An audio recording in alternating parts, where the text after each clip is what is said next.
Cylinder ಬ್ಲಾಸ್ಟ್ನಿಂದ ಯುವಕ ಗಾಯಗೊಂಡಿರುವ ಘಟನೆ ಬೆಂಗಳೂರಿನ ಬಿಟಿಎಂ ಲೇಔಟ್ನ 2ನೇ ಹಂತದಲ್ಲಿನ ಮನೆಯೊಂದರಲ್ಲಿ ನಡೆದಿದೆ.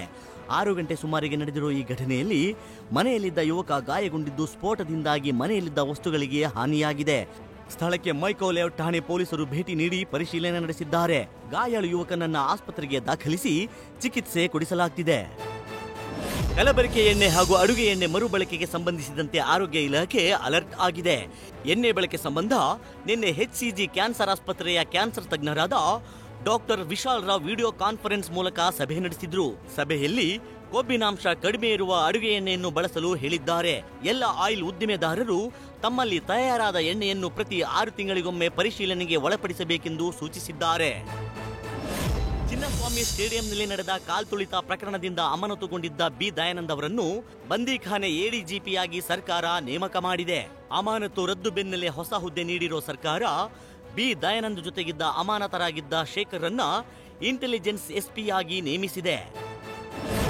ಬೆಂಗಳೂರಿನ ಜನರಿಗೆ ರಾಜ್ಯ ಸರ್ಕಾರ ಮತ್ತೊಂದು ಬರೆ ಎಳೆಯಲು ಸಜ್ಜಾಗಿದೆ.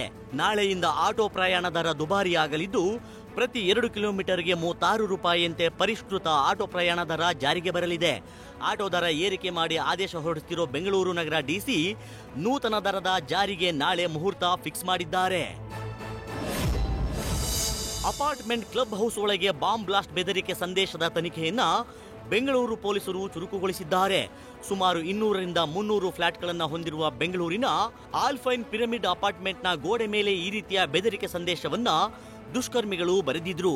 ಸದ್ಯ ತನಿಖೆ ಮುಂದುವರೆಸಿರೋ ಪೊಲೀಸರು ಸಂಪೂರ್ಣ ಸಿಸಿಟಿವಿ ಫುಟೇಜ್ ಜಾಲಾಡ್ತಿದ್ದಾರೆ. ಸೆಕ್ಯೂರಿಟಿ ಹಾಗೂ ಇನ್ನಿತರ ಬಳಿಯೂ ಮಾಹಿತಿ ಕಲೆ ಹಾಕ್ತಿದ್ದಾರೆ.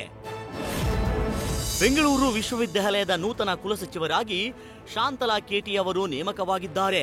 ಹಾಸನ ಜಿಲ್ಲೆ ಅಪರ ಜಿಲ್ಲಾಧಿಕಾರಿ ಹಾಗೂ ಜಿಲ್ಲಾ ದಂಡಾಧಿಕಾರಿಯಾಗಿ ಕಾರ್ಯನಿರ್ವಹಿಸುತ್ತಿದ್ದ ಶಾಂತಲಾ ಇಂದು ವಿವಿಯ ನೂತನ ಕುಲಸಚಿವರಾಗಿ ಅಧಿಕಾರ ಸ್ವೀಕಾರ ಮಾಡಿದ್ದಾರೆ. ಹಾಲಿ ಕುಲಸಚಿವ ಶೇಖ್ ಲತೀಫ್ ಅವರು ಶಾಂತಲಾ ಅವರಿಗೆ ಅಧಿಕಾರ ಹಸ್ತಾಂತರ ಮಾಡಿದ್ದಾರೆ. ನ್ಯೂಸ್ ಫಸ್ಟ್ ನಿರ್ಭೀತಿಯಿಂದ ನಿಮ್ಮ ಪರವಾಗಿ.